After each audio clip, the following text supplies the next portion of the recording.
ಗತರಾತ್ರಿ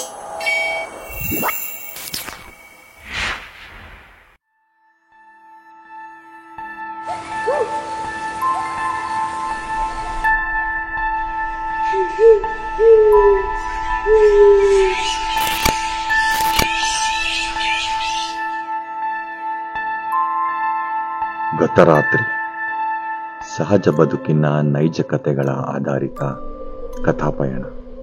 ನಾನು ಕಾರ್ತಿಕ್ ಕುಡೆಕಲ್ಲು, HK ವಿಜುವಲ್ಸ್ನಲ್ಲಿ. ಚಾರ್ಮಡಿ ಘಾಟ್ನ 9ನೇ ತಿರುವು.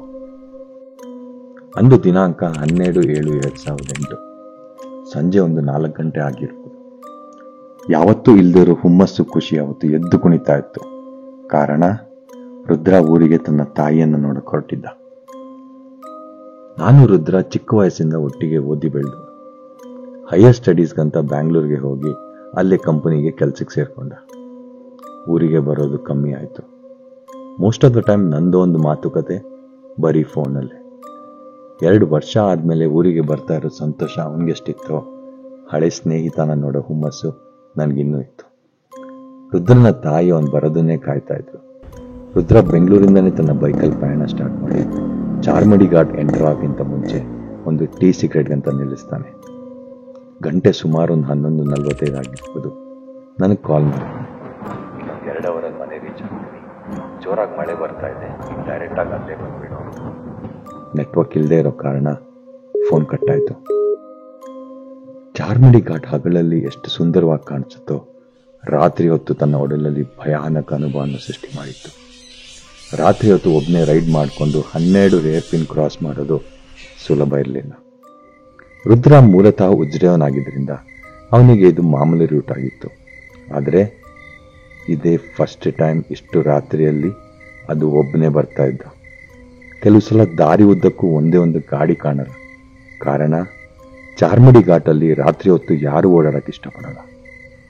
ಪೂರ್ವದಿಂದ ಬೀಸ್ತಾ ಇದ್ದ ಗಾಳಿ, ಮೈ ತುಂಬಿ ಹಬ್ಬಿದ ಹಿಮದ ಮುಸುಕು, ಕಿವಿ ತಮಟೆಗೆ ಬಾರಿಸ್ತಾ ಇದ್ದ ಮಲೆನಾಡ ಜೇರುಂಡಗಳ ಕಿರಿಚಾಟಗಳ ನಡುವೆ ರುದ್ರನ RX-100 ಸೌಂಡ್ ಮಾತ್ರ ಕೇಳಿಸ್ತಾ ಇತ್ತು. ಚಾರ್ಮಡಿ ಸುತ್ತಮುತ್ತ ಇರೋರು ರಾತ್ರಿ ಓಡಾಡಕ್ಕೆ ಇಷ್ಟಪಡಲ್ಲ. ಕಾರಣ, ವರ್ಷಗಳ ಹಿಂದೆ ಇಲ್ಲಿ ಸೂಸೈಡ್, ಕೊಲೆ, ದರೋಡೆ ಎಲ್ಲ ರಾತ್ರಿ ಹೊತ್ತು ತುಂಬಾನೇ ನಡೀತಾ ಇತ್ತಂತೆ. ಮತ್ತೆ ಕಾಡು ಪ್ರಾಣಿಗಳ ಓಡಾಟ ಕೂಡ ಹೆಚ್ಚು. ಕೆಲವೊಬ್ಬರಿಗೆ ಆತ್ಮಗಳ ಉಪದ್ರ ಕೂಡ ಹೆಚ್ಚಿತ್ತಂತೆ. ಹಾಗೆ ಚಾರ್ಮಡಿ ರಾತ್ರಿ ಹೊತ್ತು ಕೆಲವು ನಿಗೂಢಗಳಿಗೆ ಸಾಕ್ಷಿಯಾಗಿತ್ತು. ರುದ್ರನ್ ಗಾಡಿ ಮತ್ತು ಅದರ ಹೆಡ್ಲೈಟ್ ಬಿಟ್ರೆ ಘಾಟಲ್ಲಿ ಬೇರೆ ಯಾವುದೇ ಗಾಡಿಗಳು ಓಡಾಡ್ತಾ ಇಲ್ಲ. ಸುಮಾರು 1:30-2 ಗಂಟೆ ಆಗಿರ್ಬೋದು. 4ರಿಂದ 5 ಏರ್ಪಿನ್ ಬೆಂಡ್ ಆಗಿದೆ. ಸಡನ್ ಆಗಿ ಒಂದು ಕಾಡ್ ಜೊತೆ ಕ್ರಾಸ್ ಮಾಡುತ್ತೆ. ರುದ್ರಂಗೆ ಒಮ್ಮೆಲೆ ಜೀವ ಜಲ್ಲಂತಾಗಿ ಇನ್ನೂ ಫಾಸ್ಟ್ ಆಗಿ ಓಡಿಸ್ತಾನೆ. ಪ್ರತಿಯೊಂದು ಹೇರ್ ಪಿನ್ ಬೆಂಡ್ ಕೂಡ ನೈಟಲ್ಲಿ ಒಂದು ದೊಡ್ಡ ಸಾಧನೆ ತರ ಕಾಣಿಸುತ್ತೆ.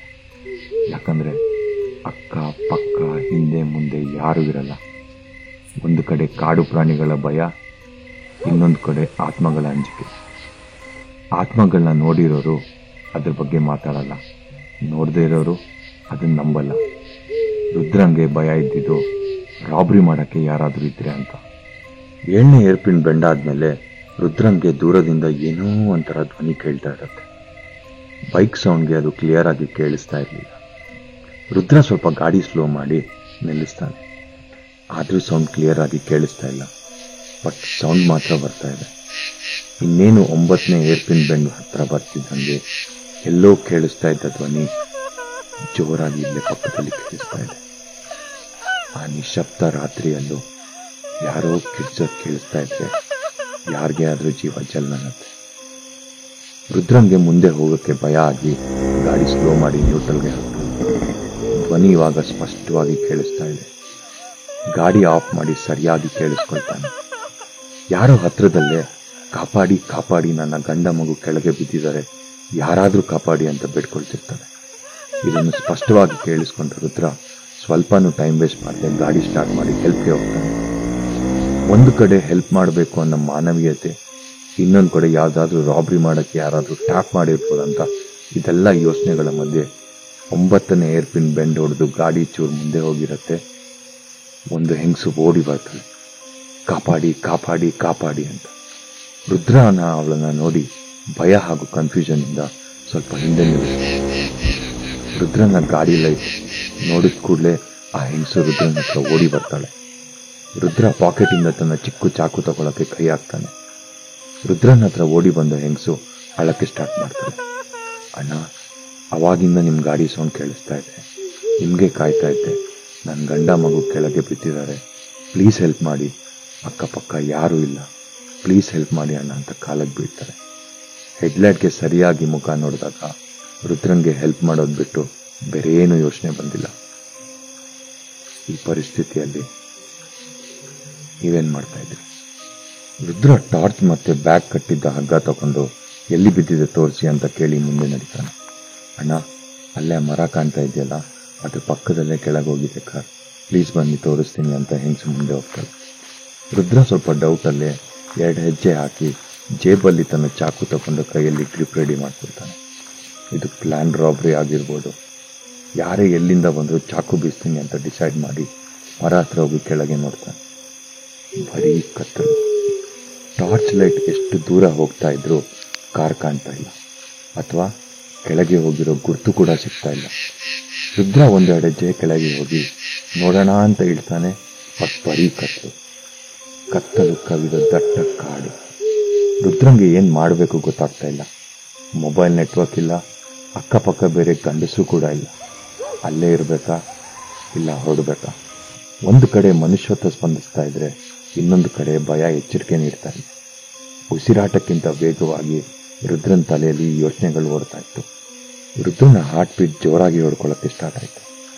ಅಷ್ಟು ದಟ್ಟ ಕಾಡಲ್ಲಿ ಸಡನ್ ಆಗಿ ಬಿಸಿ ಫೀಲ್ ಆಗಿ ಹಣೆ ಮೇಲೆ ಬೆವರು ಕೂಡ ಬರ್ತಾ ಇದೆ. ಹಿಂದೆ ತಿರುಗಕ್ಕೆ ಭಯ, ತಿರುಗಿಲ್ಲ ಅಂದ್ರೆ ಏನಾಗತ್ತೋ ಅನ್ನೋ ಆತಂಕ. ರುದ್ರ ಧೈರ್ಯ ಮಾಡಿ ಹಿಂದೆ ತಿರುಗಿ ಯಾವ ಊರಂತ ಕೇಳ್ತಾನೆ. ಆ ಹೆಂಗಸು, ಧರ್ಮಸ್ಥಳ ಅಣ್ಣ, ಪ್ಲೀಸ್ ಕಾಪಾಡಿ ಅಂತ ಜೋರಾಗಿ ಅಳಕ್ ಸ್ಟಾರ್ಟ್ ಮಾಡ್ತಾರೆ. ರುದ್ರಂಗೆ ಇರೋದು 2 ಆಪ್ಷನ್. ಅಲ್ಲೇ ಇದ್ದು ಬೇರೆ ಗಾಡಿ ಬರೋ ತನಕ ಕಾಯಬೇಕು, ಇಲ್ಲ ಅಂದ್ರೆ ಹೆಂಗಸನ್ ಕರ್ಕೊಂಡು ಹತ್ರ ಇರೋ ಹಾಸ್ಪಿಟ್ಲಿಗೆ ಹೋಗಿ ಪೊಲೀಸ್ಗೆ ಇನ್ಫಾರ್ಮ್ ಮಾಡಬೇಕು. ಅಣ್ಣ, ಆ ಕಟ್ಟೆ ಮೇಲೆ ನಿಂತು ನೋಡಿ, ಕಾರ್ ಕಾಣಿಸ್ಬೋದು ಅಂತ ಹೆಂಗಸ ಹೇಳ್ತಾಳೆ. ಒಂದು 4 ಅಡಿ ಕಟ್ಟೆ ಇರ್ಬೋದು. ರುದ್ರ ಅದ್ರ ಮೇಲೆ ನಿಂತು ಟಾರ್ಚ್ ಬಿಡ್ತಾನೆ. ಎಷ್ಟು ದೂರ ಕಣ್ಣು ಹೋಗುತ್ತೋ ಕಾರ್ನ ಹುಡುಕಲಿಗೆ ನೋಡ್ತಾನೆ. ಚಾರ್ಮಡಿಯ ಮಡಿಲು ಅಷ್ಟು ಆಳವಾಗಿತ್ತು. ಕತ್ತಲಾಗಿದ್ದ ಕಾರಣ ರಾತ್ರಿ ಹೊತ್ತಲ್ಲಿ ಸಾಧಾರಣ ಟಾರ್ಚ್ಗೆ ಏನೂ ಕಾಣಿಸಲ್ಲ. ಆದ್ರೂ ರುದ್ರ ಹುಡುಕ್ತಾನೆ ಆ ಹೆಂಗಸಿಗೆ, ನಮ್ಮಿಬ್ಬರಿಂದ ಕಾರ್ ಹುಡುಕಕ್ಕಾಗಲ್ಲ, ಹುಡುಕಿದ್ರು ಮೇಲೆ ಎತ್ತಕ್ಕಾಗಲ್ಲ, ನಾನು ಇವಾಗಲೇ ನೆಟ್ವರ್ಕ್ ಸಿಗೋ ಜಾಗಕ್ಕೆ ಹೋಗಿ ಪೊಲೀಸ್ ಮತ್ತು ಆಂಬ್ಯುಲೆನ್ಸ್ಗೆ ಇನ್ಫಾರ್ಮ್ ಮಾಡ್ತೀನಿ, ಅವರಿಂದಾನೇ ಇದಕ್ಕಾಗೋದು. ಇಲ್ಲ, ನೀವು ಬನ್ನಿ, ಕತ್ಲಲ್ಲಿ ನೀವೊಬ್ಬರೇ ಏನ್ ಮಾಡ್ತೀರಾ, ನಿಮ್ಮನೆಗೂ ಬೇರೆ ಪೆಟ್ಟಾಗಿದೆ. ಇಷ್ಟೆಲ್ಲ ಹೇಳಿದ್ರೇನು ಆ ಕಡೆಯಿಂದ ಒಂದೇ ಒಂದು ಸೌಂಡ್ ಇಲ್ಲ. ಇಷ್ಟೊತ್ತು ಮಾತನಾಡ್ತಿದ್ದ ಹೆಂಗಸು ಸಡನ್ ಆಗಿ ಸೈಲೆಂಟ್ ಆಗ್ತಾಳೆ. ಅಕ್ಕ ಅಕ್ಕ ಅಂತ ಕರೆದಾಗ ಯಾವುದೇ ರೆಸ್ಪಾನ್ಸ್ ಕೂಡ ಇರಲ್ಲ. ರುದ್ರ ತಕ್ಷಣ ಹಿಂದೆ ತಿರುಗಿ ಲೈಟ್ ಹಾಕ್ದಾಗ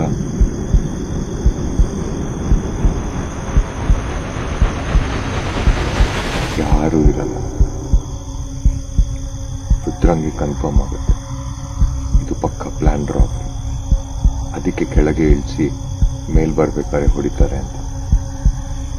ರುದ್ರನ್ ಕೈಯಲ್ಲಿರೋದು ಹಗ್ಗ, ಟಾರ್ಚ್ ಮತ್ತೆ ಚಾಕುನ ಗಟ್ಟಿ ಮಾಡ್ಕೊಳ್ತಾನೆ.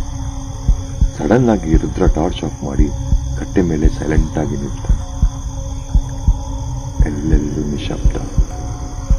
ರುದ್ರಂಗೆ ಅವನ್ನ ಎದೆ ಬಡಿತ ಜೋರಾಗಿ ಕೇಳಿಸಕ್ ಸ್ಟಾರ್ಟ್ ಆಗತ್ತೆ.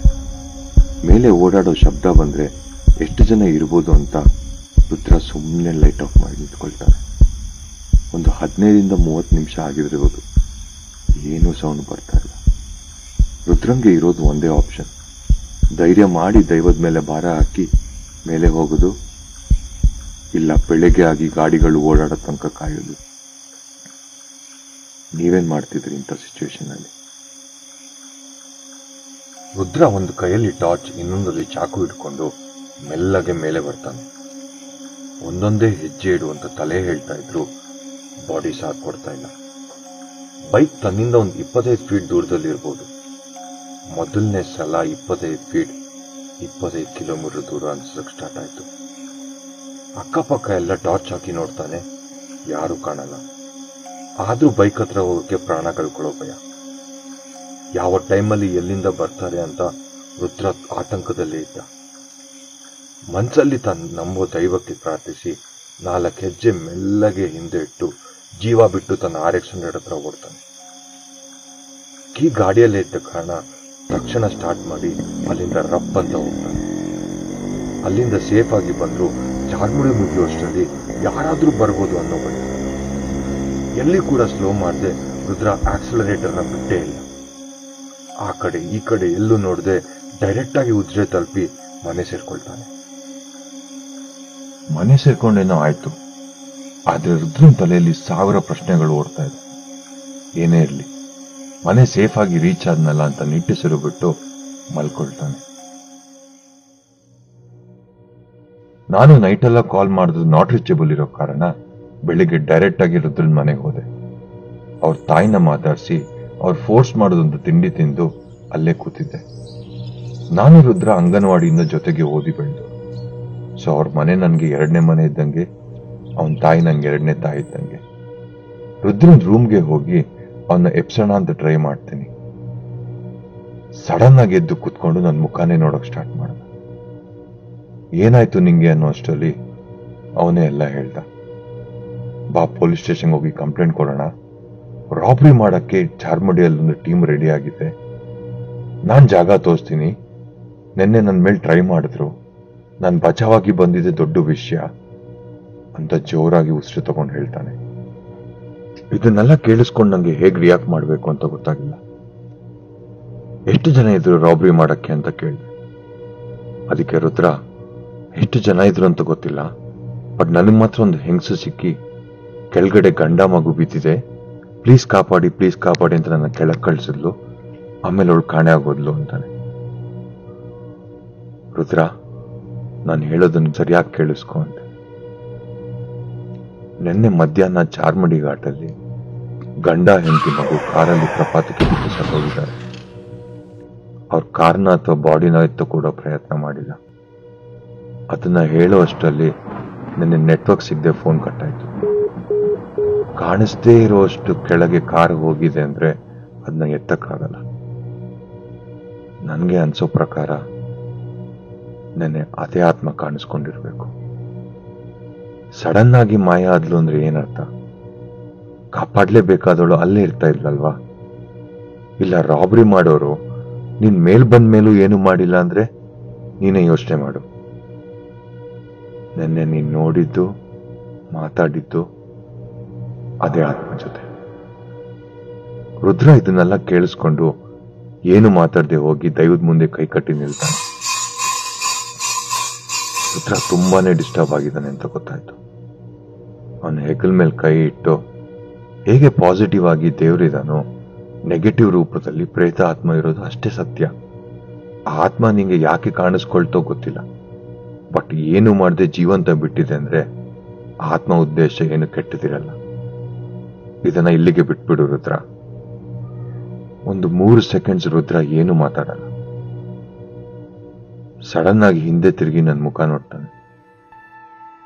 ಅದೇ ಫಸ್ಟ್, ಅದೇ ಲಾಸ್ಟ್. ಇನ್ನು ಚಾರ್ಮುಡಿಯಲ್ಲಿ ನೈಟ್ ಒಬ್ಬನೇ ಯಾವತ್ತೂ ಓಡಾಡ.